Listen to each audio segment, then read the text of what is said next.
Elle a un talent caché qui est Jean-Louis Deguenier, l'aveugle chanteur, en tout cas c'est un grand talentueux. Oui, il a fait une chanson à Mobley Production, voilà. Et Mobley Production c'est une structure qui est créée pour les jeunes qui sont dans le guémon, les jeunes de l'US et tout. Mobley Production est là pour produire les jeunes talentueux, cachés, que les gens ignorent. Donc notre devoir c'est de produire des talents cachés. Alors il a fait un son pour Mobley Production. Arrangé Eric Lodé, le don de Dieu pour la musique de l'Ouest. Je te détesterai jamais, jamais, jamais, au grand jamais. Mobley Production, Abia Dia Oboa, Amounia Grand, moi et toi Pierre. Piero momoye, moye, Piero momoye, ato Piero dia wele, Piero momoye, ah Piero we, ndato Piero so prononcé, ato Piero dia wele, akosia o, moye, Piero momoye, mosa bosa iko momoye, Piero di mo wele, mandoye mo, ah Piero di mo wele, mandoye mo, Piero we, ha. Piero momoye, Piero moye, Piero moye, Piero dia vereba, la poje yo dia vere, so no juni emble, mo bli amado let's apple, jamone ki bayone, mo waja ki bayone, ja, plebone na kanyopo. Siagutiena, de Kanywe, Kanyon de Koga, c'est pas du pléa. Piero Momoye, Moye, Piero Momoye, Moye, Piero Momoye, Mogarba, Oyawesa, Moye, Jiblo, no Pigeon Boba, Yeruno, Maboye, Piero, Moye, Piero Momoye, Mobley Production. Pierre Mobley Production, à ça au clano, y'a un quel homme au locoté. Piero moye, Piero moye, Piero moye, Ericona, Piero moye, ah Charlie Cona, Piero moye, ah to Piero moye.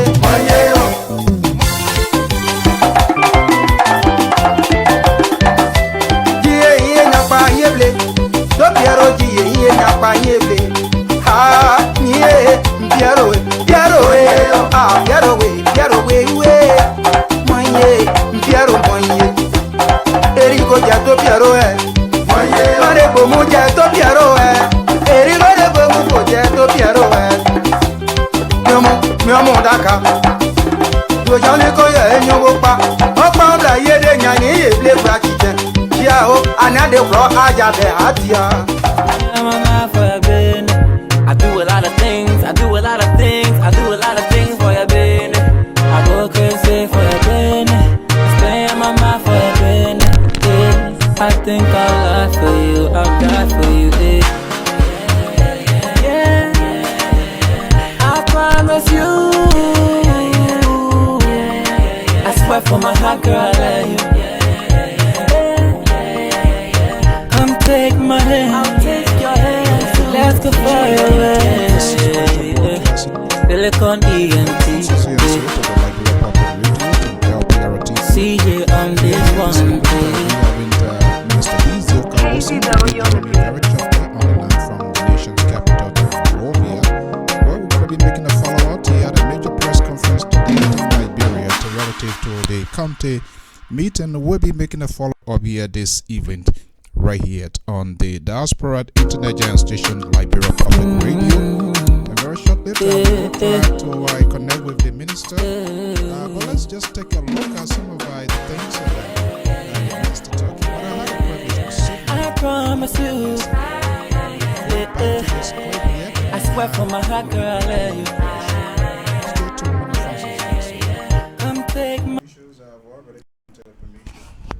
So we are humbled and really grateful to make up your official.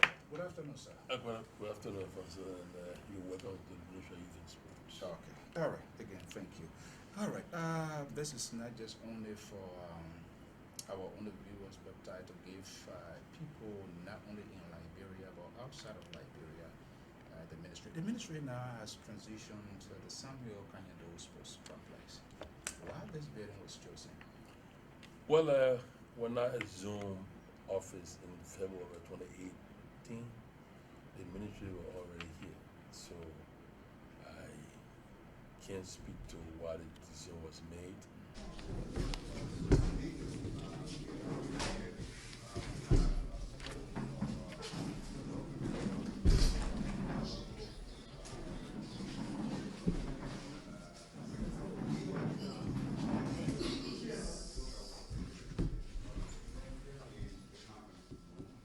Ladies and gentlemen of the press, thank you for coming. At this time, we will now get us set for the Minister of Education as he speaks for the press. Honorable Minister. Good afternoon, ladies and gentlemen of the Fourth Estate. I'd like to officially welcome all of you here to the Ministry of Youth and Sports. We've come here today to address issues surrounding the National County Sports Meet, specifically the issue of the fixture, as well as security issues that we have experienced for the last 2 games that have been played. Let me first of all dispel the rumors that has been circulating on social media and in the media circle that the Ministry of Youth and Sports has been compromised. The Ministry of Youth and Sports, under my watch, will never be compromised. We are professionals here. We do a professional job. Let it be known that at no time did I receive call or any member of my team from the president regarding any due influence on the county meet. Our president is the chief patron of sports.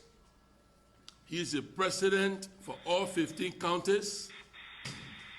His interest is to ensure that we sustain the peace. All right, good afternoon, folks. I'm Afonso Ziensot of the Liberia Public Radio and LPR TV. We want to welcome you to this broadcast here this evening. As usual, we are always here to bring you news, information, and entertainment. Welcome to this all-informative news magazine. Thank you for sharing your afternoon with us here this evening. We just want to be making a follow-up here on what is unfolding in Liberia. There was a major press conference today held in the nation's capital of Monrovia, and that was chaired by Minister D. Zioka Wilson as the Minister of Youth and Sports Republic of Liberia.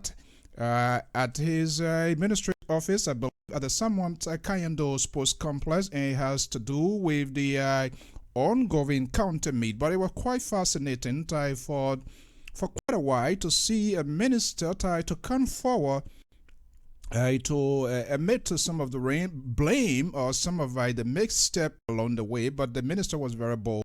He took responsibility without giving sort of excuse, and that was quite fascinating because this is what we want to see happening within national leadership, in community, and even in our own daily life. That's something that's quite fascinating that caught our attention. We managed to reach the Minister of Youth and Sport.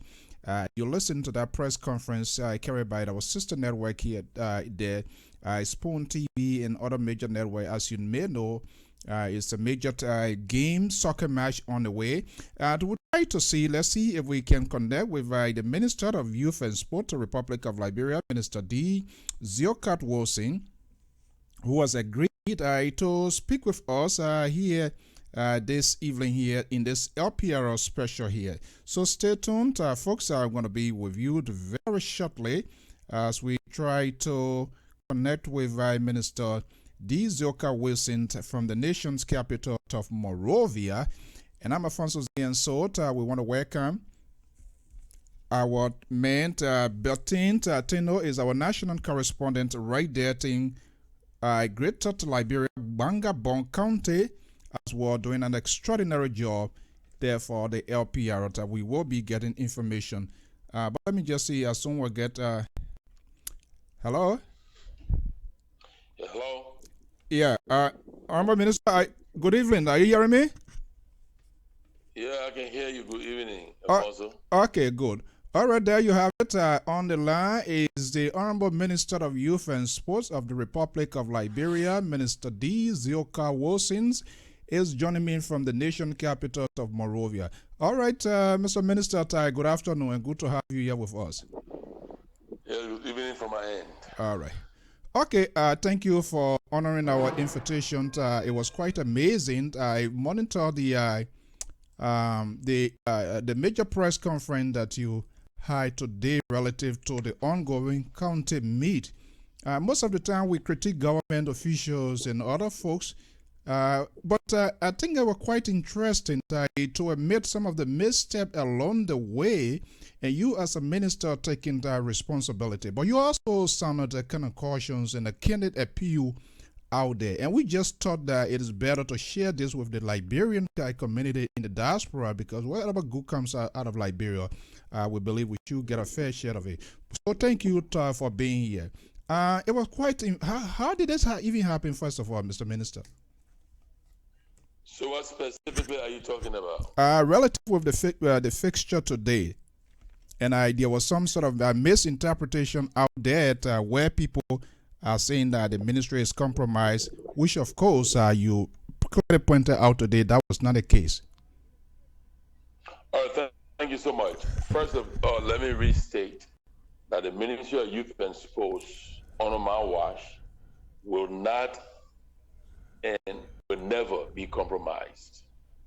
We produced a fixture before the county meet started, and before the first round of the county meet even ended, that fixture was revised to reflect what we have today, because the previous fixture at the semi-final level, we had two teams from the same group playing the semi-final, which was not accurate.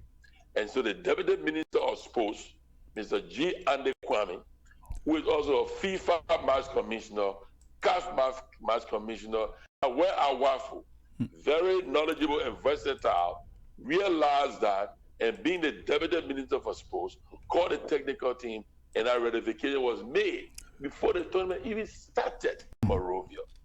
But like I said today, and which I took responsibility of as the Minister of Youth and Sports, when the fixture was revised, it was not circulated to everybody. The media did not get it.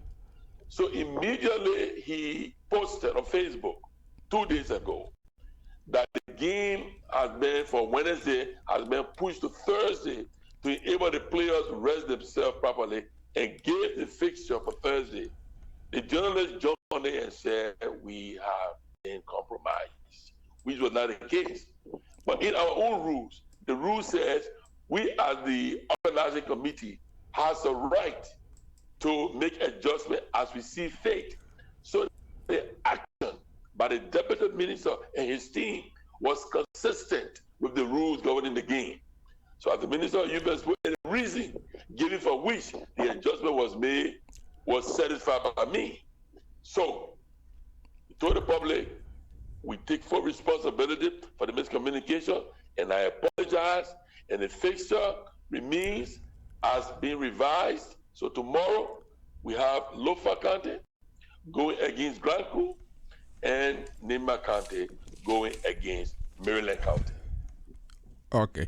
I think that is crystal clear, and like I alluded to, Honorable Minister, I think this is something I really felt proud of because I was on job site and with different person and who is not a Liberian, but very suddenly our leaders, not to meld politics into sport here this evening here, but we must also give credit to whom it is due, especially when our leaders, everybody, we are all human beings, no one is infallible.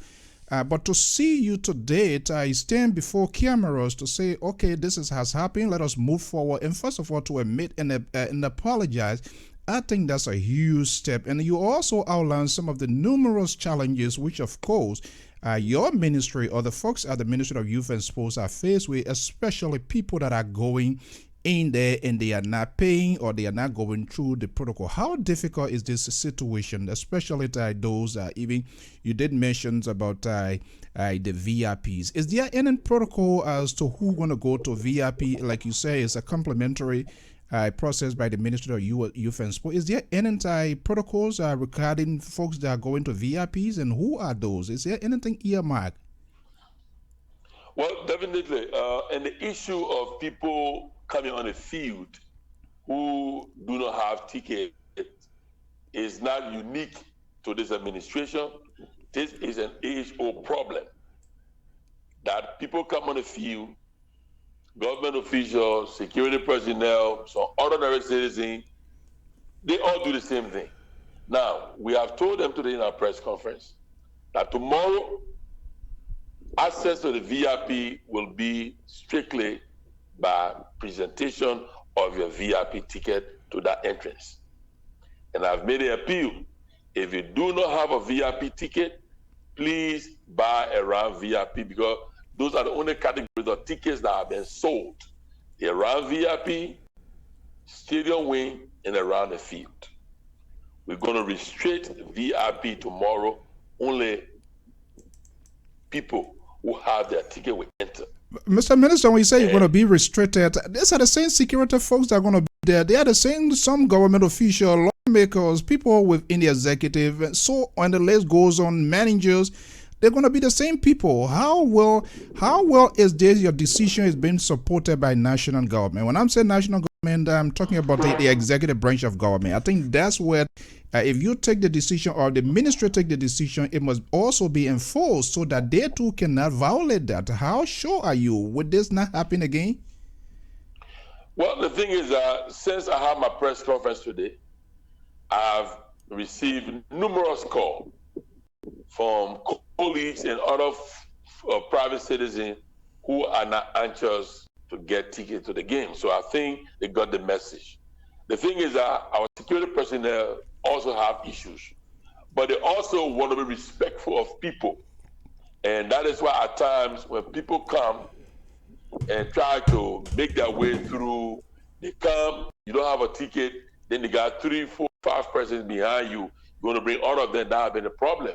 But tomorrow, we've made it clear, and I'm saying here today, tomorrow morning I'll be on ERBC making that case. I'm appealing to the public. I'm appealing to my colleagues, everybody, because VIP only take 210 persons. Mm-hmm. It is just impractical to have every official of government go to the VIP because we're more than 210. Because this county meet is a national county sports meet. So the complimentary ticket, we give it out.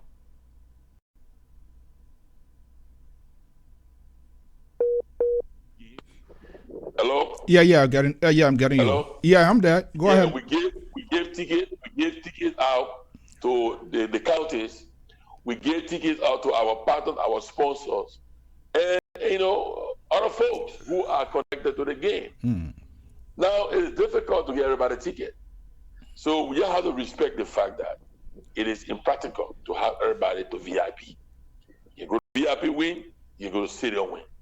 It doesn't matter where you go. You can still watch the game. So we'll do our best. I've made a pronouncement. I will be on ERBC tomorrow making the case that we don't want any confrontation. We want to be respectful of everybody, but we just have to follow the rules.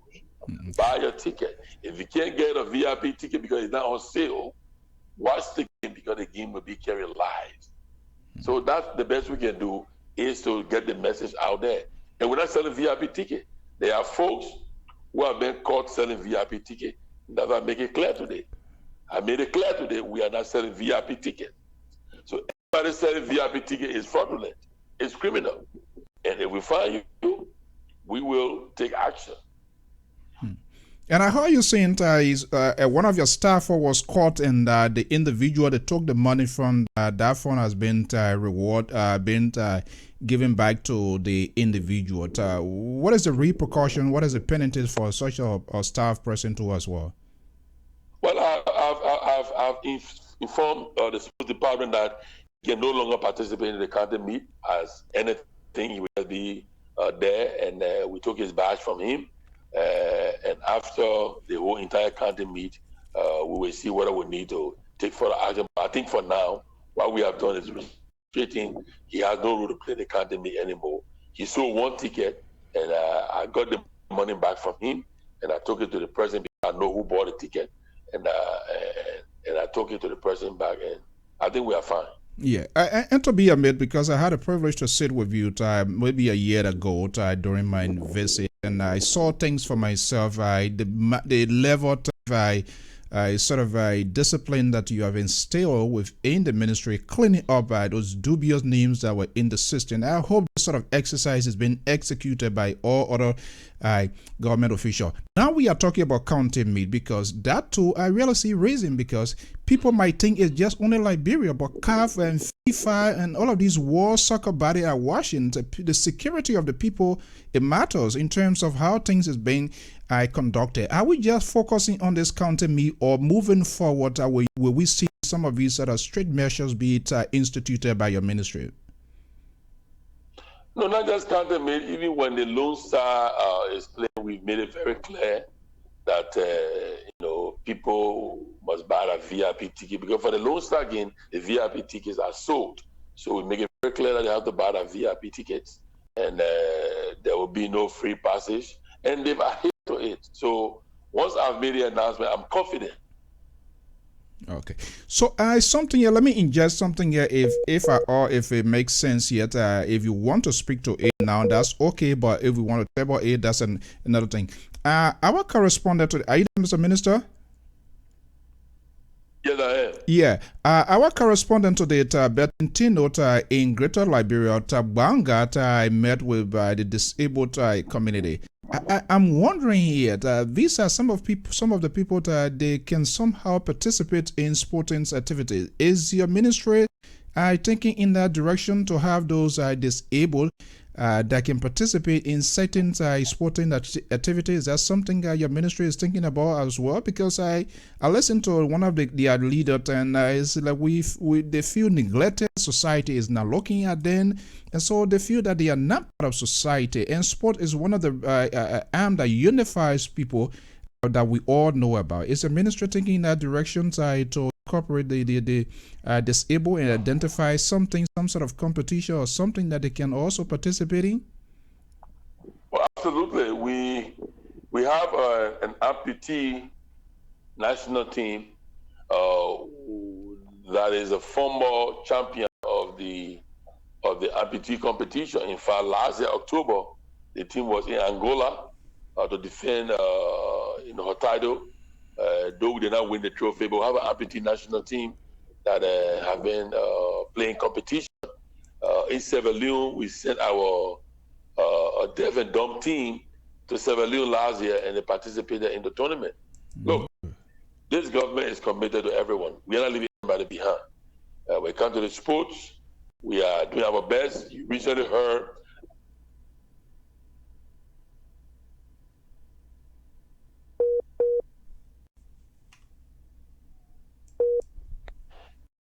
and the team, our Honor 20, our U Honor 20 national team this Sunday defeated Guinea 3-0. So we are doing our best. I also commend the president of the Liberia Football Association and the entire executive. I think the collaboration between the Ministry of Youth and Sports and the Liberia Football Association is very cordial. It's respectful. There's great teamwork there. And there are a lot of things coming on now. When I came to this country last year, you went to the football field 8 years. You barely saw people on the field. But go see the game today. At least the crowd, people is picking up because of the numerous programs the Liberia Football Association has been engaged into when it comes to grassroots soccer and other national commitments. So what will, this kind of basic evening get into the grand finale of this all important tournament? We will still find time in the near future again to have you here. What is the ministry anticipation after this all important county meet relative to the inclusions or selections of a player for the national team? Is the technical team or the technical squad of the Lone Star, is that something they are all keeping eyes on as the county meet concludes? Oh, well, that's one of the essence of the county meet is to afford local clubs and the national team the opportunity to scout good players. And the national team coach Peter Butler has been on the field, and I show other club teams are on the field to look at these young talents and see who can be selected based on their performance. Right. Yeah, that's good. Okay. The strategies of decentralizing the county, that's something I think is overdue, and I think it's great that the ministry on your watch really lay hands on that, because other county I know they were feeling deserted, always coming to Monrovia, but all of these people are involved in these different counties. What is the reception that so far the ministry is receiving? Like these qualifier series has been playing in different regions, different counties, and what is the reception the ministry is receiving with respect to such a program? Oh, it's been great, because that is the essence of decentralization. I must commend the previous administration. I'm told the idea of playing the qualifier in the county was because of decentralization, and people look forward to it. And one of the things I'm hearing, there are other counties who want to host the preliminary rounds, and they are working on seeing how they can build their stadium, get something going, so that we can play the game in some of the other counties as well. So it's a good thing that people are thinking about how to begin to build a stadium or trying to repair whatever they have so that they can be host of the preliminary games as well. Okay, well, there's the Honorable Minister of Youth and Sport of the Republic of Liberia, legendary D. Zilka Wosin, formerly of the Mighty Bureau and the National Soccer Squad. So he's quite aware of some of the complexities and difficulties the sports industry has been going on. Honorable Minister, before we let you go, what would be a message to all of us, the diaspora and community? I think the county meet when the game is going on, everybody excited here, and we're watching. What could be part of our shared responsibility as citizens? That's part of our distance from Liberia. What would be your appeal to Liberians in the diaspora as well? Well, my appeal to Liberians in the diaspora is to follow the good example of Mr. Kevin Soko. Today we have athletic in the county meet, because Kevin Soko and his organization decided to help the government sponsor that aspect. Everywhere in the diaspora is from a county. Mm-hmm. You can buy a set of jersey, you can open your GoFundMe, contact your county leadership and help the county. That could be a contribution. You could buy boots. The county meet comes every December. If diaspora individuals and organizations begin to play in events, it will be a great thing to contribute towards these counties. In the diaspora, like for me, I was national president of the Basel Association. Mm-hmm. You know what? Yeah. They have the Nima County group, they have the Granjida group. Organization can begin to plan and put some funds aside and buy some equipment, even not the cash, but just equipment to identify with your county in Liberia. And individual can do it too, would be a great thing. That would be my appeal and my advice to folks in the diaspora, as well as our ethnic organization in the diaspora to do. Okay, what we're going to leave it there. I know it was a sort of impromptu one. I know a lot of preparation is still ongoing. I hope after the conclusions of the entire county, we will also love to have you here again, where we can get a comprehensive detailed feedback on the competition and what the ministry achieved in regard to that. Minister D. Zilka Wosin, that's the Minister of Youth and Sport, Republic of Liberia, on the line, joining me this afternoon here on this LPRO TV special. Mr. Minister, thank you so much for sharing your time with us here this evening on LPRO TV. You're most welcome, Alfonso. Thank you. All right. Okay. There you have it. And I was just talking about it here a couple of days ago. There are some government officials, and I hope people will emulate the example of Minister Zoka Wilson. I was quite touched and fascinated. Actually, it was in a surprise to me because I have the time to sit with this guy in an exclusive, and his work in the diaspora with UNIBOA is phenomenal, and he has instilled some real sanity at the Ministry of Youth and Sport. And I hope the way he's doing things, some other government officials will emulate. But for those of you who didn't see the conference, the press conference today, courtesy of Spawn TV and other social and other network in Liberia, I'm going to play that. Yet you will listen to it, and as usual, to anything that connects Liberia, we want you to participate, and then we will call on you, Mr. George, and then we'll call on you if you have one or two words. The count to me is the grand finale. My count didn't even reach to Morovia. I don't know what went wrong, because Grand G that in the last time around was very great. I don't know whether there was lack of preparation or whatever the reason.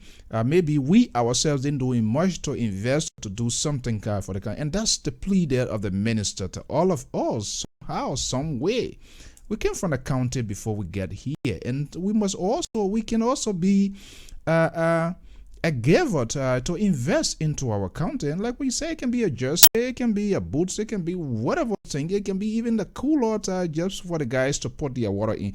But what I'm going to do, I'm going to play you that press conference held today at the Ministry of Youth and Sport at the Samwan Kanyando Sports Complex. That's the official house now of the Ministry of Youth and Sport, Republic of Liberia, where Minister D. Zoka Wilson is the minister.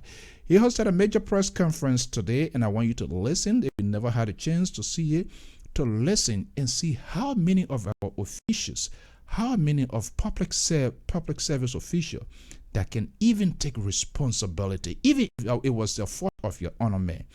If we have 4, 5, 10 top Zoka Wilson, believe me, in the CDC government, it will be good. Because I remember I sat with him in an interview, and this guy, from the time he got there, over 50 or some 100 names, ghost names. Some people are there, they are on government salary, they're not working, and you have the real people that are working day to day, leaving some other places to go to work. They were not taking pay. That is just not, it's unfair. It is ridiculous to have people like that. So the clean up at that Ministry of Youth and Sport, if that such a clean up is spread all over, but more importantly, his conference today, he as the head of that ministry, and he taking responsibility. I mean, that's something I think we must commend. When good comes out of our officials, we must also say it. Because most of our people, they always have justifications of their wrong, meaning they do not even want to say, I'm sorry for what they have done. But he took the bull by the horn today and faced the camera and told the Liberian people that he's sorry. The communication did not go out to the member of the 4 estate, and we member of the 4 estate, we need to do our due diligence. That's part of it. You always need to follow the lead. Do not see anything on the Facebook or something and just draw a conclusion or become subjective without even talking to the source. The folks that they are there, go there. Unless they refuse to talk to you, then you can't just see something and say people are. Words matter. If you don't know how to make the choices of words used, that is huge. But let me just play this interview by Minister D. Zoka Wilson into this press conference, and you will hear it directly for yourself. I'm Alfonso Ziensot of the Liberia Public Radio and LPR TV. This is LPR TV special. I will be right back. 2 national soccer team that qualify for the first and second African Cup of Nations. So, again, let it be clear, we are not compromised, and we will never be compromised. So let's get to the issue of the fixture. Prior to the opening of the National County Sports Meet, all of the counties received the official fixture and the rules governing the county meet. All. Now, let me come to page 4 of the rules, section 7.0, article 7. Can we please put our phone silent vibrate, please? I would appreciate it, because it's very serious. We don't want distraction. Article 7, quarter and semi-finals. The rule says 7.1. Can we put our phone silent, please, if you don't mind? At the end of the preliminary or group stage of the 4 groups, the first and second place teams will qualify for the quarterfinals. The matches shall be played in accordance with the following order. Football, you take note. Winner Group C versus winner Group A. Can whoever have their phone with a noise, please put your phone on silent, because we keep distracting us, please. Again, let me repeat. Winner Group C versus runner-up Group A. Won her game. In the first match with Group C, runner-up, we know Maryland, Riverside was defeated. Right? So then it comes to the semifinals. It says winner of game 1 in the quarterfinal. Game 1 is the game between Maryland and, no, hold on 1 minute. Grand Cru and Riverside, right? So Grand Cru won that game, right? So Grand Cru was the winner of game 1 in the semifinals. But at the semifinals, at the semifinals now. We do quarterfinals. Don't confuse me. I gave you the fixture. Quarterfinal says winner of Group C versus runner-up of Group A, right? That's the fixture I read. Okay. I just read the fixture.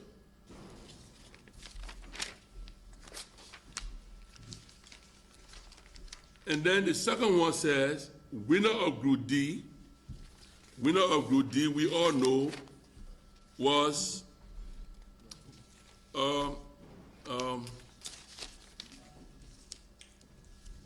winner of Group D. Bapolu. You're confusing me, guy. Okay, I'm sorry.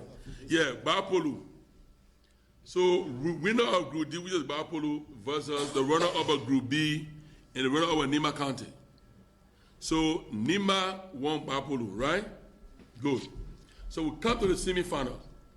The first semifinal game was between Grand Cru and Riverside. Are we correct? Yeah. Good. So it says winner of Group A, quarterfinal, group game 1, and that winner was who? Grand Cru, right? Versus winner of game 2. Who played game 2? Maryland.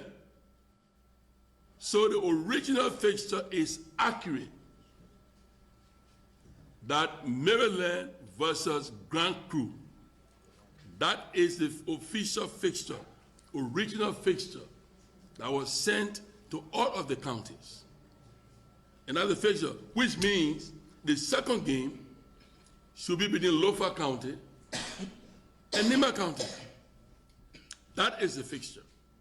Now, when my team arrived from Lofa County during the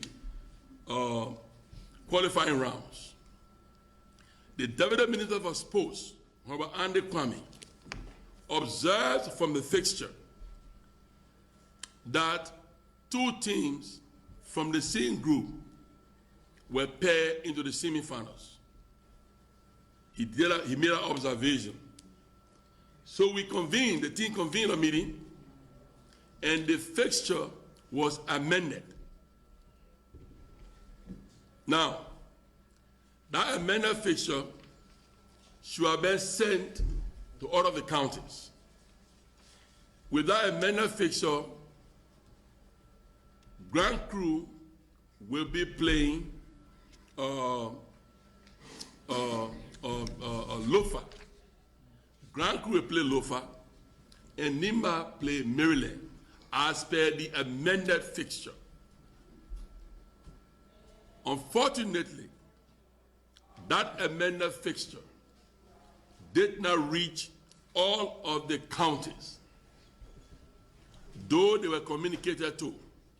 And again, that amended fixture did not reach members of the fourth estate.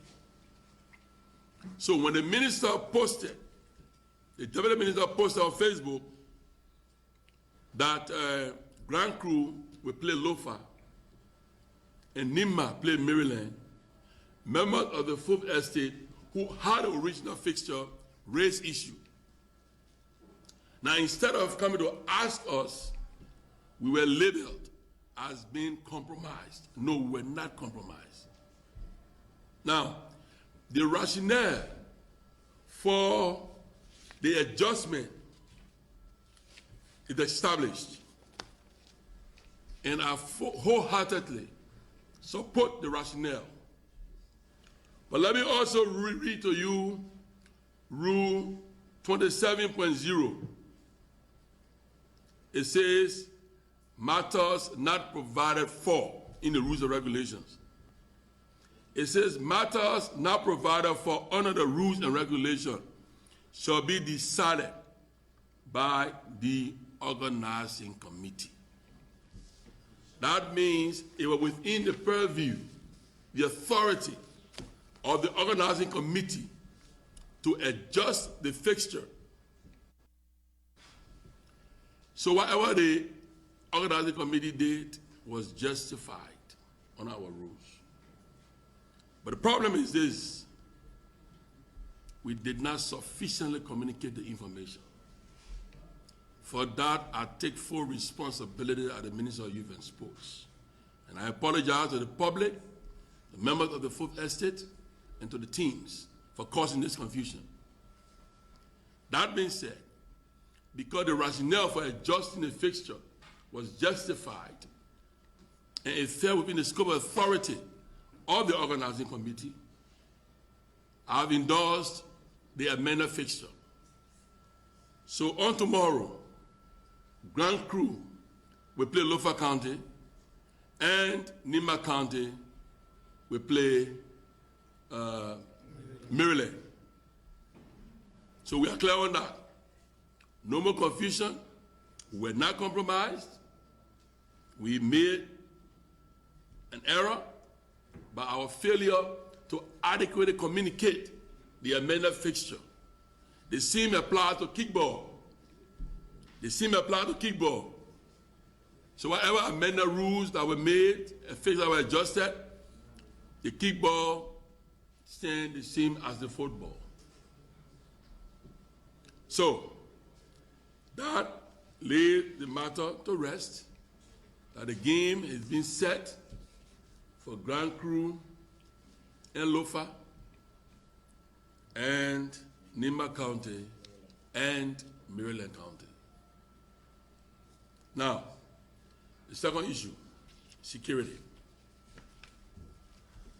We have experienced a lot of issues for the last two games. And we want to address these issues head on. Firstly, there are folks who are selling VIP tickets. VIP tickets are not for sale. During the entire county meet, if you went to any orange post where tickets are being sold, you will not find any VIP tickets on sale, because we decided to use the VIP tickets as complimentary tickets for our sponsors, for the counties, for our partners and others. However, some folks who had a privilege of getting a VIP ticket have been selling those tickets. In fact, I personally called one of my own staff in the act, and I removed him from the committee, and he's not going to participate in any shape or form in the county meeting. There are also those at the gates, including our own staff and others, the police as well, the security. They are receiving the tickets, and instead of cutting the tickets, they are recycling the tickets, and people are buying the tickets from them. So it shouldn't be a surprise. You saw the fee jam pack here. We are not selling the tickets. You've been to the youth and sports. Our tickets are being sold by Orange. So I want you to know what's happening. There are numerous problems. There are folks who come to the field, officials of government, legislators, who do not have tickets, but they come to the gate with authority. Everyone wants to go to VIP. There are only 210 seats at VIP. The entire government cannot go to VIP. People come, don't have tickets. Officials of government come, don't have tickets. But guess what? They've come in with 2, 3, 4 persons behind them. And they're forcing their way through the security. And this is not fair. It's not right. It's not right. Security personnel who are not assigned, they come and they believe their ID card is a license to enter the stadium. That's not fair. That's not right. So you see VIP overcrowded, around stadium wing, around VIP overcrowded, because everybody coming with authority. And the security personnel, especially our police, they are not helping the situation at all. But this has got to stop.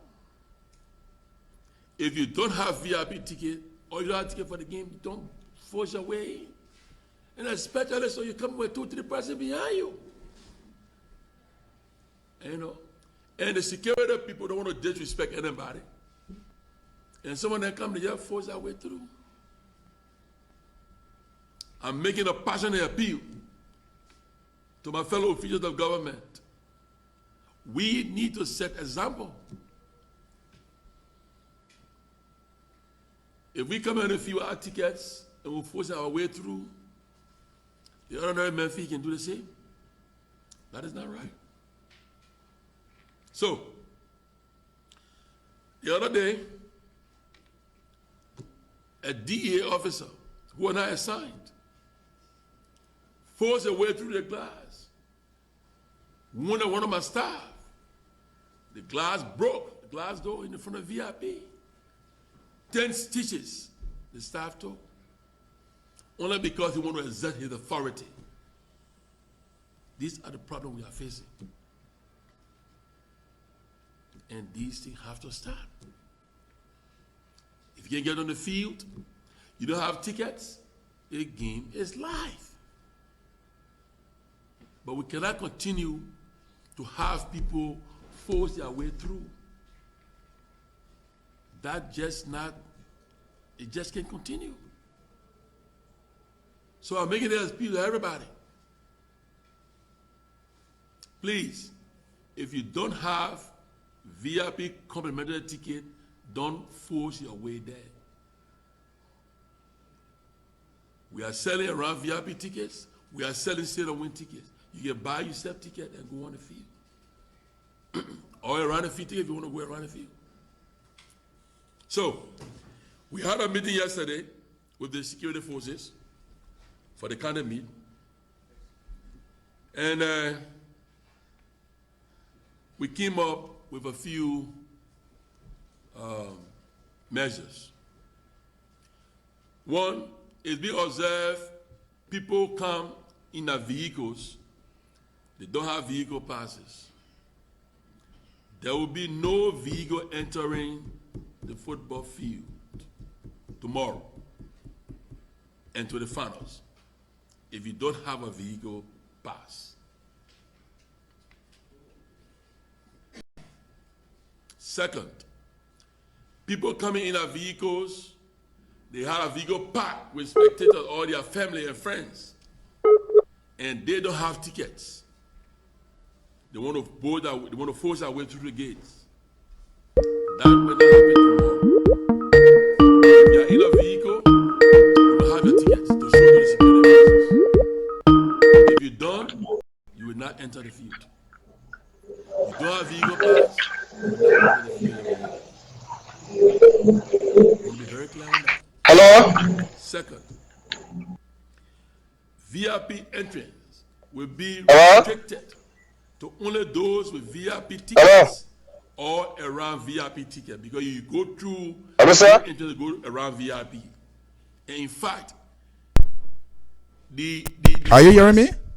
the first entrance will Are, be done. are you hearing me? We're not Hello? accepting Yeah, tickets are you hearing me? anymore. We build a barricade and we'll be to the step. The security forces will be down the step of the VIP to avoid crowdedness at the entrance. Because that's what led to the DA's officer who was not assigned unruly behavior that wounded my staff severely, and that is unacceptable.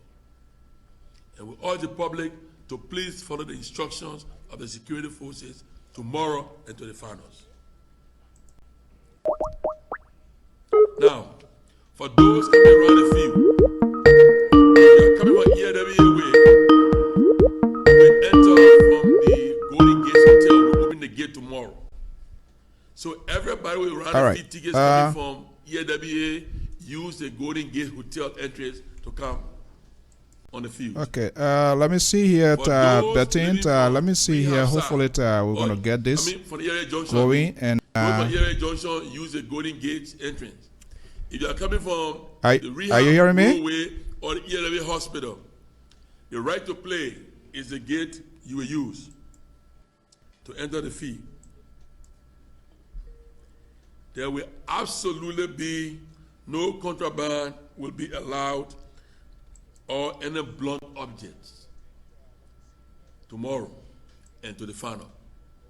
No blunt object. Any spectator come with blunt object or some form of contraband, you will not be allowed. Even if you have tickets, you have to get rid of that or they will take it from you. Now,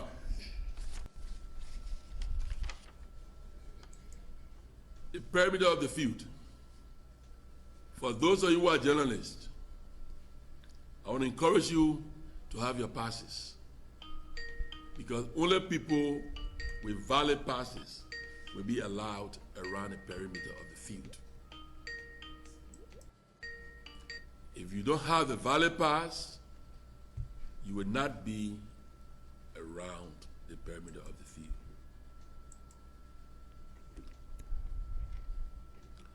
All security personnel who wish to come watch the game, please come in your plain clothes and buy a ticket. Don't come with your uniform and show your ID card and think that is your license to enter the field. We hope folks will abide by the rules, and I hope we, as government officials, will also abide by the rules.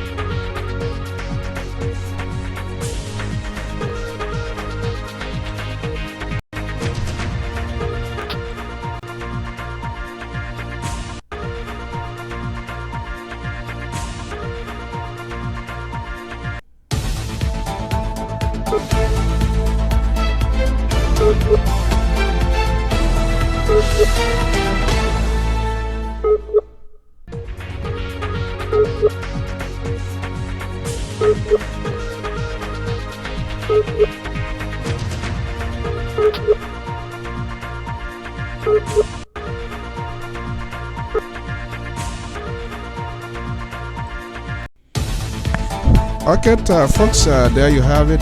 I believe you listened to the press conference, and we'll try to get reaction now as usual. Always try to do that. That was the Minister of Youth and Sports of the Republic of Liberia, Minister Dees Ziokat Wilson, there in a major press briefing today. We want to thank you so much for tuning in to be part of this program here this evening. And my phone is here, and so let's see here. Something is not right. Okay, all right. Trying to get my guy here, so just bear with us here. Trying to get it's a little technical problem here, but we will get it fixed, and as soon as that is done, we will be able to get this program here. But I will be getting your reaction, and I think that's these are some of the challenges the government too is facing. You listen to Zoka Wilson. Zokat, I believe what he said today. That's the fight, and I hope his decision will be supported by national government, especially government officials. You can't do things like that, and all of that. It has a problem, because if you have the stadium, for example, to be overcrowded and is violence break up and stuff like that. FIFA, yes, it's counter meeting Liberia, but FIFA they have a jurisdiction over it. Liberia or LFA could be suspended. Sporting activities could be banned. So there are a lot of stringent measures needs to be put in place, and the behavior of government officials, ordinary Liberians, public, people of all groups, everybody behaving that way. But I think that appeal was a sort of candid appeal to date to his colleagues. I wonder how many of them were really, to be honest. And I was impressed in the sense that the minister, at least he was bold to come out to apologize and to take full responsibility. He did not give justifications of what happened. But let's see here. I'm trying to get our guy here. Hello? Yeah, are you there? Hello? Yeah, are you hearing me? Are you hearing me?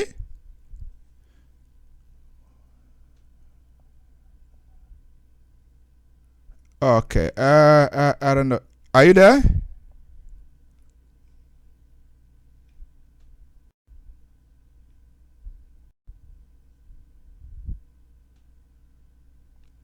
All right. Something is, for some reason, is not going right. So betting hopefully let's see here. I don't know why it will work for some reason. Something if you want to call, just send me a text. That way I will be able to know what is happening. But I will not pick up the phone now, and I'm trying to figure out what the problem is, and hopefully we can get that done as well. So just send me a text, and I will know exactly why it is. But okay, that's the point. As usual, we always like to get a contribution from our listeners as well. So we're going to open the phone lines here very briefly. This is just a special, just your reaction from the minister press conference today, coming out boldly to take responsibility. I think that is huge. That is significant. We must commend him for that. And I hope more ministers or senior officials of government will also share, will be able to take responsibility when when things happen in their ministry, to come out and admit some of these wrongs. That's the only way we can make the society a good one. But when people begin to give justifications of their actions, even if they are wrong, I think that is unacceptable. And I believe Minister Wilson is someone that I think he's one of the best in the CDC-led government. Not because of today's decision alone, but I have followed his activities a lot. And some of the measures that he instituted at the ministry, the cleaning up of the payroll of administrator. That was huge, and I was commending because counter meet is where that we will be able to bring in the new generation from the National Soccer Squad to put even the First Division League and all of that to support potential players. So it is the responsibility of the ministry, the government of Liberia, and all stakeholders to rally around the ministry to make sure the right thing is done, because other than that, it will be a problem. And we already, for some reason, let me try this again here. Let me see here. Betty, are you hearing me?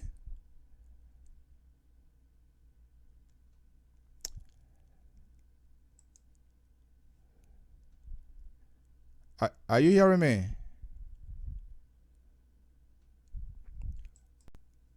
Okay. For some reason, I am not getting you, and that's a little bit weird tonight. For some reason, it's not going. But let's see here if I can call you on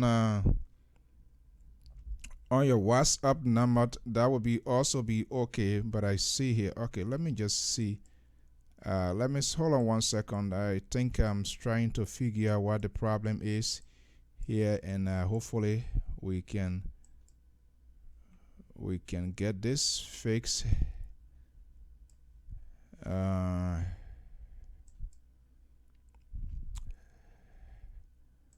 Okay, let's see here. Let me guess this go here. All right, but folks, I can take few calls just in case you want to participate. If I can't get into it, apparently the device is in use by another signal, so making it very difficult to get my guy here for some reason. But we hope we're gonna fix that and see. Hopefully next time it works better.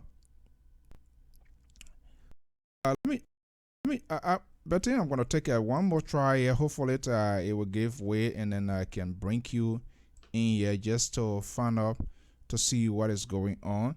But again, just stay evening around 7 to 8 o'clock Eastern Standard Time. As you know, the Liberal Progressive Samson Tour will be here today, this evening. So just stay tuned. You're going to get more of Samson Tour. Hello. Hello, are you hearing me? Yes, I'm getting you clear. Okay, I'm not sure what that video is on, but let me see here. I'm in darkness, sir. Okay, if that's the case, yeah. All right, but let's see. Let me just get. Then there's no need to turn the video. I know it's kind of late in Liberia, but let me hear from you. You had a privilege to listen to the minister this evening.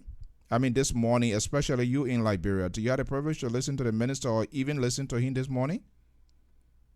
Yeah, I listened to some of the exposition, but I was on the traffic. I was in the transit, so there was no way. Yeah. Okay, let me just bring you in. That's our man is in Bangat, Bon County. Betting is on the line joining me via Skype, but because of the current situation, we cannot bring in the video aspect. All right, you had an interview with the chairman of the disabled community of Bangat, Bon County today, and I was just asking the minister as well whether there is any inclusion in the sporting activities of the disabled community. Tell us here, how many, as far as you are concerned, on top of your head, how many disabled persons are within Bangat and its surrounding? Do you have that number on top of your head?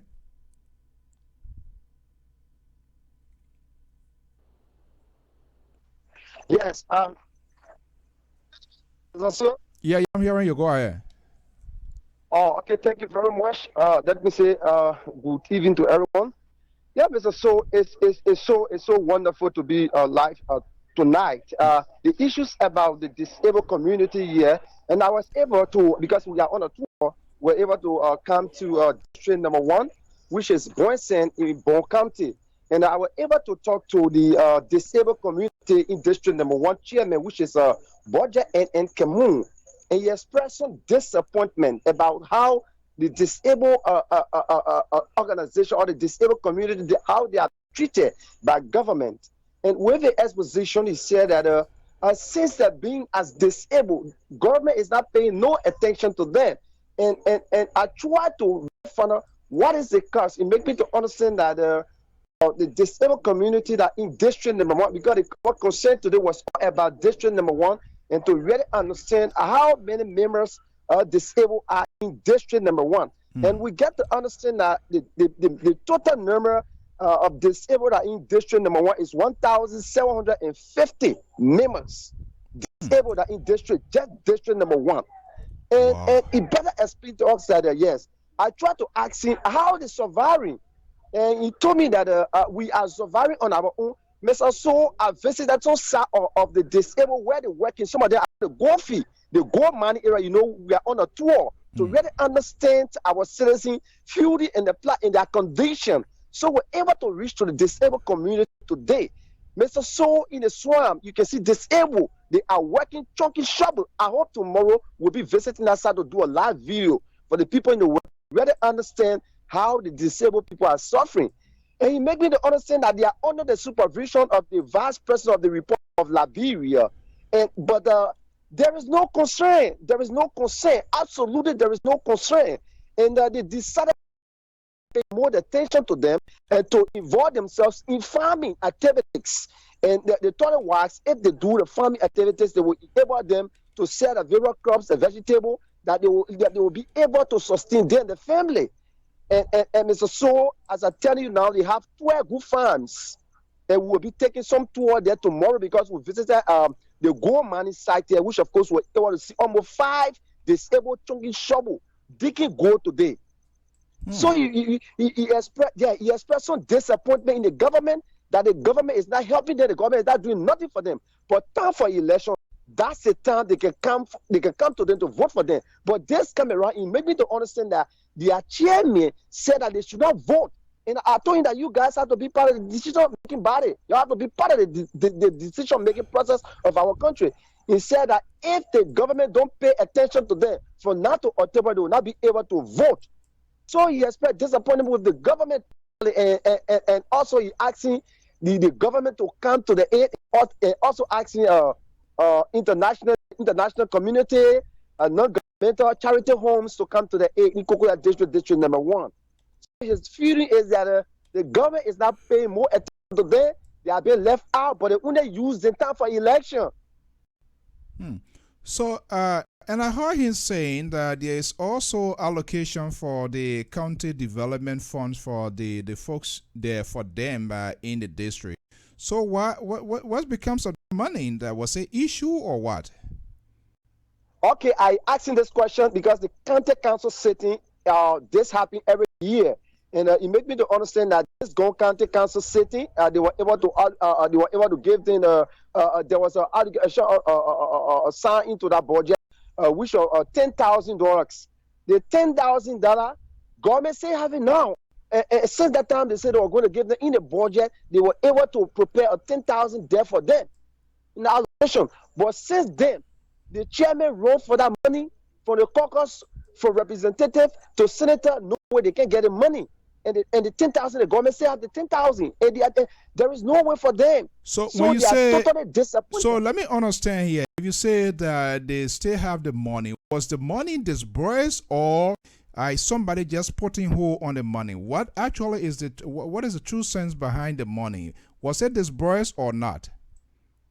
No, they never disbursed the money. They said that when they went for the county council sitting, what made them to feel bad that the government is not paying more attention to them? They make them observer. They ask, they say, but why we are human? Why you decide to make observer?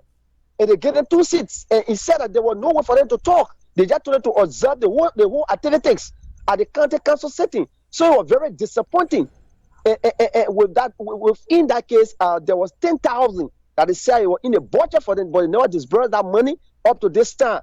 There is no saying about that money. They've been trying to get this money. No way, there is no consent totally. So the thought was that since the government doesn't have feeling for us no more, it better we get into the swamp. Let us involve ourselves in some farming activities. This is why some of them they are at the gold mine. This is why we deem it necessary to take a tour whether they are in the hole to visit wherever Liberians are. If they want to talk to the national government, they want to talk to international partners for help, we will go to them for the news, for other people to understand exactly what is happening in our country. So definitely now, as I'm speaking to you, we will took a tour today to visit the very mining site where the digging go. We were able to see more than 5, but the never says that to find there 5 disabled are digging gold. How are they managing? He said that sometimes when they go on the gold field, they dig gold. Sometimes they get 1 or 2 digs. The grain have to follow with digs. Sometimes they get 2, 3 digs, and the farm they are making now, one after the other. When is it a group farm? Is it like on an individual, or are they doing it as a group? Yes, the way in which they're doing, because one fact is that the gold mining site is where people come and look for. It's where people come and hustle in the Liberian way. Because also they come and do the little thing just answer me. But sometimes when somebody come, they have to work with a group in order to survive. But it's not a disabled group to say let us go and work together and go. But now the group that year they group themselves, which of course their total number is 1,750. They involve themselves in farming activities. That's why you can see the group farming activities. But now, you will see them different areas digging gold, but they are not together to say we are disabled people, let's get together and dig gold. No, they are operating with different good group. Wow, this is serious. So, meaning the county officials, they are not even giving recognitions of the disabled here. If we can have that number of people just in Bone County, pretty close to 1,000 or over 1,000, then just imagine all of the rest of the counties, the Maryland, the Sino, the Grand Juliet, the Lofa, the Grand Bassa, Grand Cru, G, and the list goes on. So this is something. Please get on top of this story, and because we just don't want to focus on the politics. There are social, there are a lot of issues that are impacting the society. There are social issues as well. All of these, they're very, very much important. The school system, I saw the interview with the local school principal, the hospital. What was he saying? I heard him saying that there are volunteers. People are volunteering to come to the school to teach, and that they are not being given anything. So how are they managing? How are they coping with that? How many schools, how many high schools within Bangladesh so far, Okay, thank you very much. Right now we are on a district tour, Liberia Public Radio is on a district tour. And right now we are in Kokoya Statutory District, which of course it comprises of 4 sub-districts. We have Boysen, we have Tukpabli, we have Pa, and we have Kokoya. But we've been touring the whole Boysen, and Boysen is a little large community also. But the interview we did with Bata. Bata is the headquarters for Boysen. And there's a public school there, which of course, since the principal took over since 2008, as he said. And he made that to understand that identical institution are being abandoned by government. And I asked him, but what is the cause and how people survive here? He said that since almost close to 4-5 years, no pay. Absolutely no pay. And they are doing everything on their own. It was only some other non-governmental NGO that came in and tried to renovate the building and pin the building and extend some part of the building. But government abandoned that building totally in the action. But you have representative in your district. He said that the representative doesn't have time for them. And they have been engaging the representative because they have been representative coming and going. But since this representative took over, it never engaged him before. But I asked him, but how many teachers here? He told me that they have more than close to 12, 13 teachers, and asking how you people survive here. And you tell us that government is not paying, and you have people on the pay. You do have nobody on the payroll, and you have voluntary teacher. How do people survive here? He told me that the people survive through the PTA. PTA sometimes they get together and collect a little of nothing so far and give it to some of the voluntary teachers. And now the voluntary teachers, they have family. And some of them are not coming on campus no more. Some of them they feel the camp, they don't feel they stay at home. So he was also expressing a disappointment about the government also and the representative and that of the senators in the district. So there are series of issues we're trying to really investigate those schools that are around Bon County to really understand what is going on in those very institutions. So he expressed a lot of disappointment that they have been abandoned also. So the question is, that, I don't know, what our national government doing to improve the system of education, that people will know the importance of education? He explained a lot. And I asked him, but how you survive as a principal? He said, I have fun. I have other activities I can do to survive. The matter of fact is that I just have to continue to hold fast to the institution and manage the institution for it to not fall. But no pay at all. We're doing everything on our own here. So that is the bigger question to our government. That I don't know what they are doing to improve the system of the life of the preceptor in our country. Wow. What we are saying, for the most part, we've been focusing on the politics. I think it's time now for us to also look at other sectors of the living populace in Liberia. The education, the healthy, is very, very much. If this story can be coming from, I was trying to get this video here, but for some reason, the interview you have with this teacher, to really get that video, but we are going to play at a later date, probably Thursday, all things considered, and hopefully we're going to be getting more report from ANSA, because all of these things we have to another development. We have another development again, which have to do with the Bon County NPP Bon County chapter chairman. Okay, what is he saying? Yeah, Bon County. He expressed total disappointment in the government. Also, he's the chairman of Jean Double Sao, the NPP chairman of Bon County chapter. He expressed a disappointment concerning about the audio that was released by the ruling party chairman, Moruba Lu. And he said that this threat been going to the president. It happened the first time, which was the C individual, which of course he never mentioned the name. He said the C individual that the name was mentioned in the leaked audio from the Bon County Superintendent Esther Yoma Walker. That's the same person name again was mentioned from the leaked audio from Modiba Malu, that this identical vice president to be set aside totally from the CDC-led government. And he also said that due to the lack of trust from the CDC toward the vice president, they are totally treating her like an Osaka.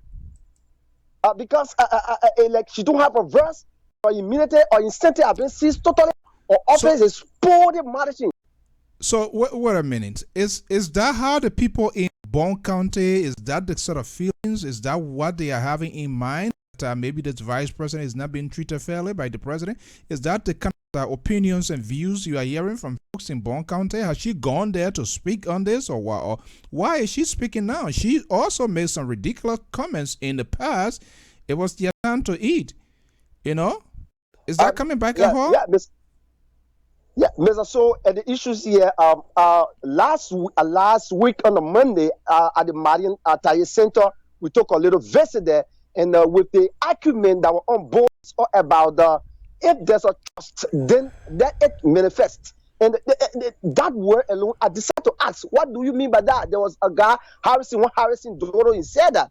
I said, but what do you mean by that? He said, like this government doesn't have a trust in the vice president, because this vice president, her husband was a president for the republic, and she also became a vice president again. So what the government thinking is that this woman have money, so they should focus on another thing to do for the country.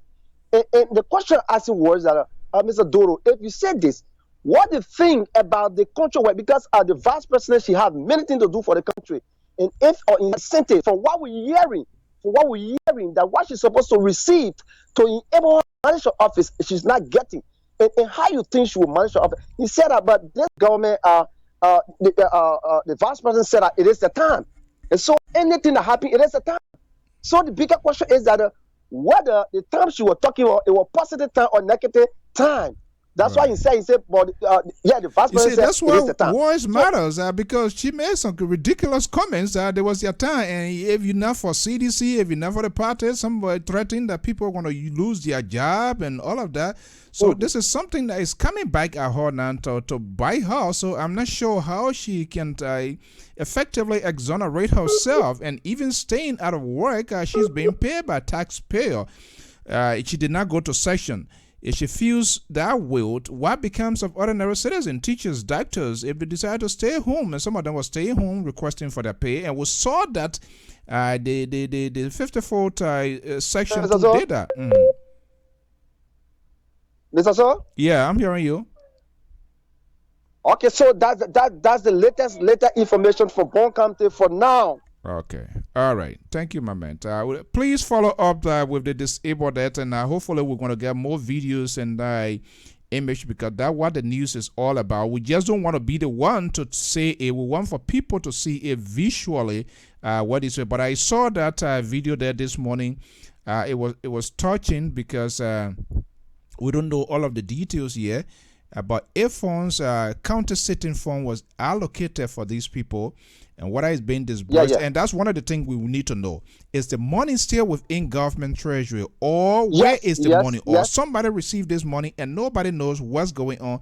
All of these things we need to establish all of these facts and get to the bottom line, because, and that's why for us here at LPR, we will try to outside of Monrovia. Why is true the honey and the power board is based in Monrovia, which is the capital, but we'll try to do as much as possible to get outside of Monrovia to see how life looks like, because there's a lot of social and a lot of real issues confronting people outside of Monrovia. But our concentration has been just in Monrovia. That just leaves the other people vulnerable, not knowing what they're doing. Yeah. Mr. So let me just update this last story, because I don't want to leave it out. Mr. So. Yeah.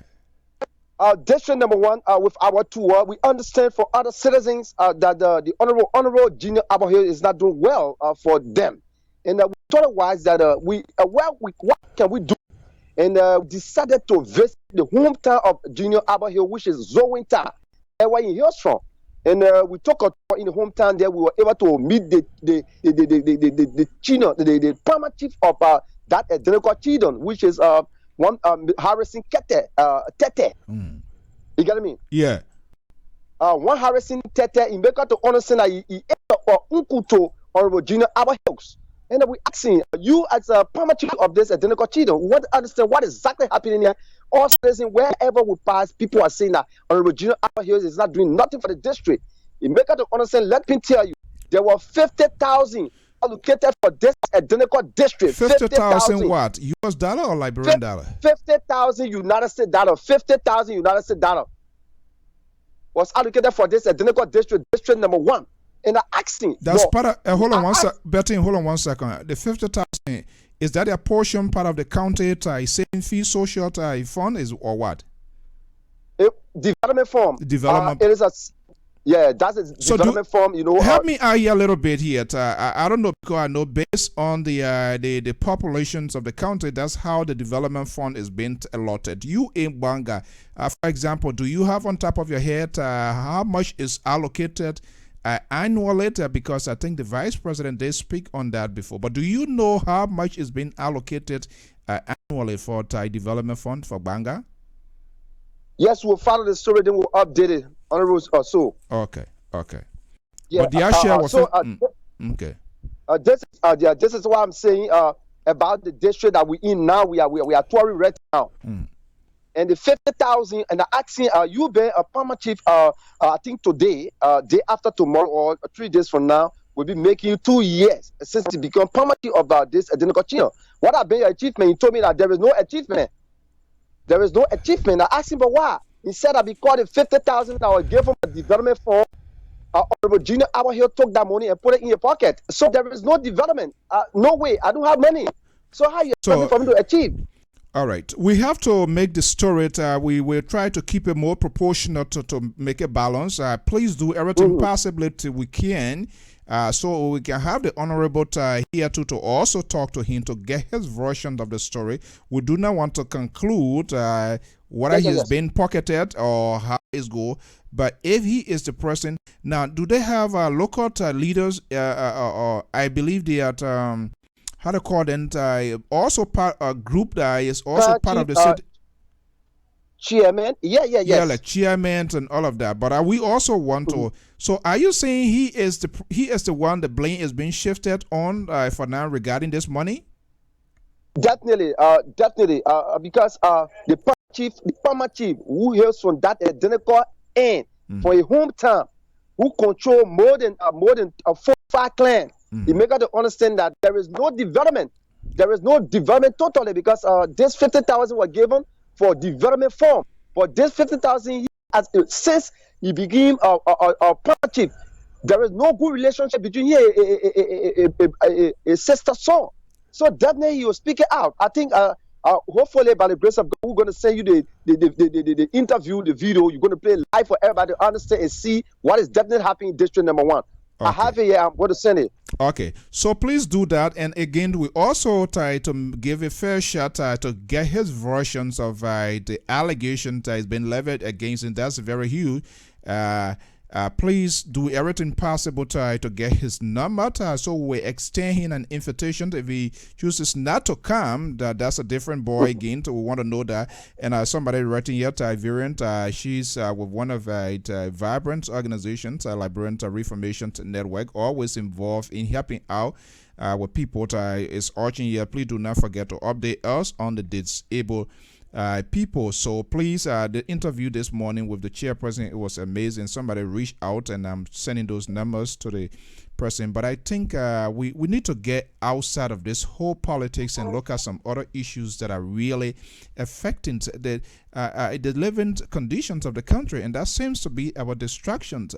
Okay, because when these social issues and these issues that are affecting people's daily life, if they are not addressed, you will always find stress on the government. You will always find things going to be hard. So do everything possible to get to those people, so that disabled people, so that we can get as much details. And also this representative that has been accused of this 50,000. I don't know how long this 50,000 we're talking about, the LA 50,000, how long is being in the air?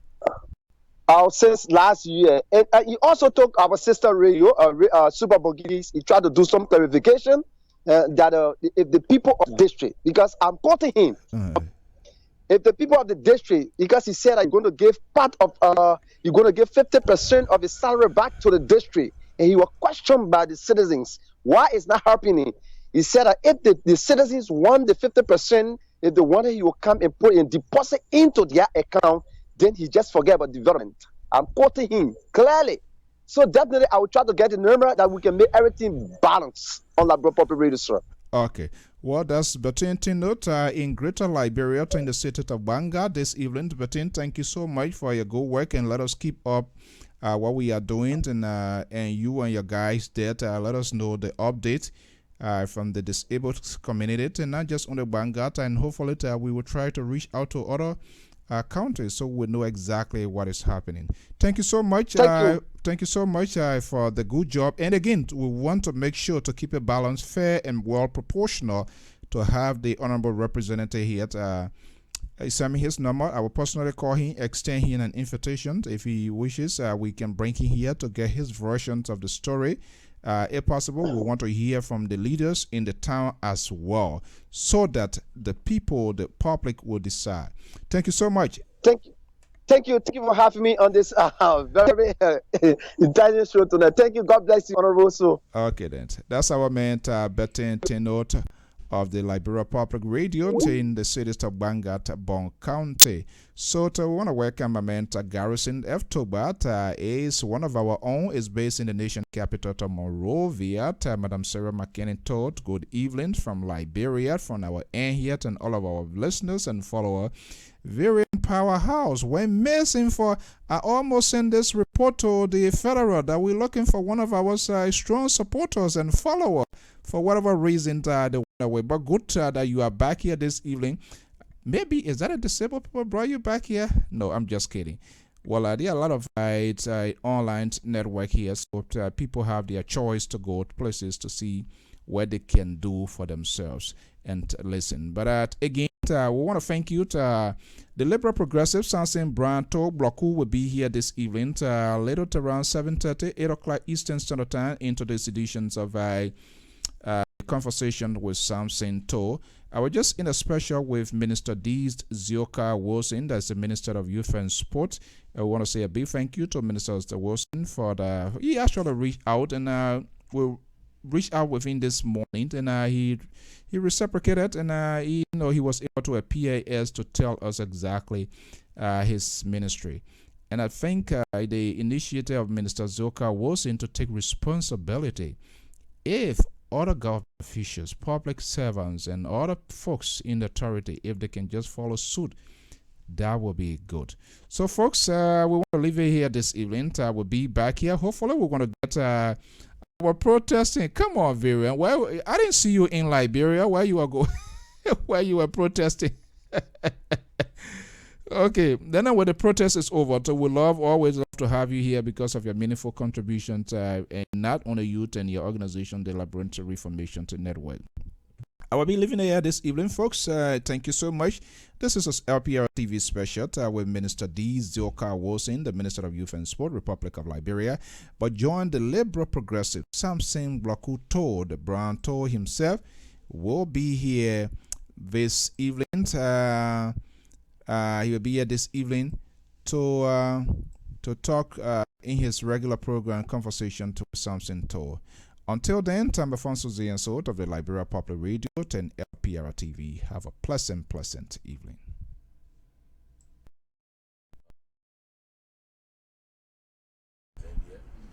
I think it was a good decision because when the ministry temporarily transitioned from here to 19th Street for honorable renovation, there were lots of looting of the property, the premises, and so our presence is very important. You see that as a strategic decision as well? Absolutely. Okay, I just wanted to give my audience a sense of what's going to be happening. Okay, let's come to some of the issues and successes that you have made. I've seen from time to time you update not just only your boss, but generally the country with respect to the Ministry of Youth and Sports. It seems to me that it's been taken at a different level, not just only soccer. Tell us a little bit some of the successes that you have made since your being here of this ministry. Well, thank you so much. So let's start from the youth development perspective. When we took over the Ministry of Youth and Sports, there were several programs, donor-funded programs that the Ministry of Youth and Sports was implementing. And one of the first programs was a Youth Opportunity Project called YOP.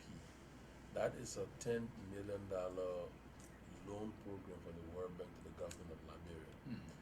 And when we took over this program and this ministry in February of 2018, this program was at 27% implementation. Today we are at 27%. That really reached a real number mark. You know, it didn't. And it has been launched more than a year since we took over. And today the program is at 52%. It is predicated upon the success, meeting the benchmark, the threshold of the World Bank, that the World Bank was able to get us additional financing through the Swedish government in the tune of 3.5 million euros.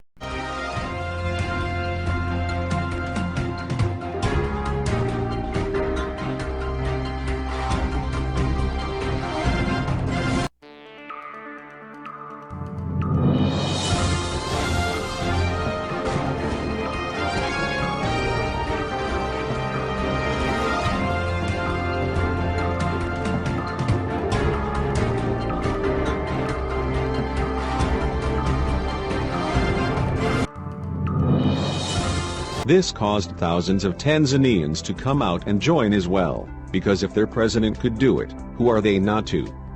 Going to officially open Parliament, Magufuli didn't go by plane, he drove all the way. He has reduced the size of the presidential convoy, as well as the size of presidential delegation that travels with him. What a guy. 6. He's been channeling Tanzania's monetary sources to more important ventures. Not long after assuming office, he took drastic measures to boost government coffers, which includes A. He put a stop to the public procurement of goods and services at inflated costs. He declared that anyone found procuring public goods or services on inflated prices will face the music. Be immediate ban on foreign travels by public servants. He did this on his third day in office. He stated that all tasks that necessitated government officials to travel abroad will now be done by the country's high commissioners and ambassadors abroad. C.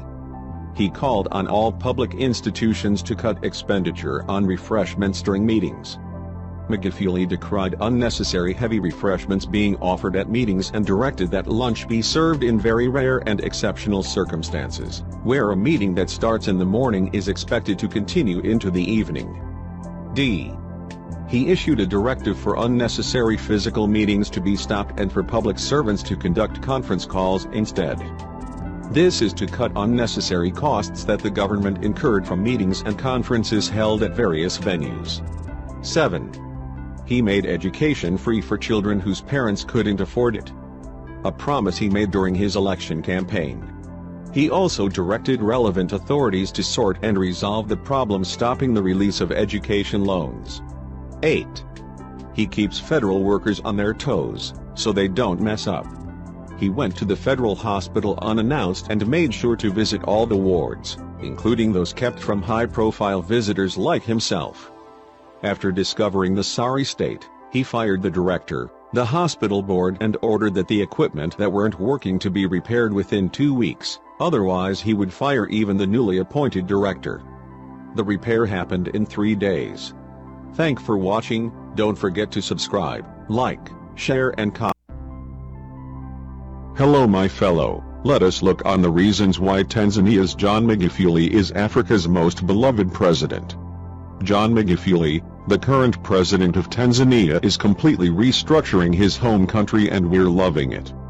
In a continent where politicians say the opposite of what they mean to do, Magufuli is an outlier.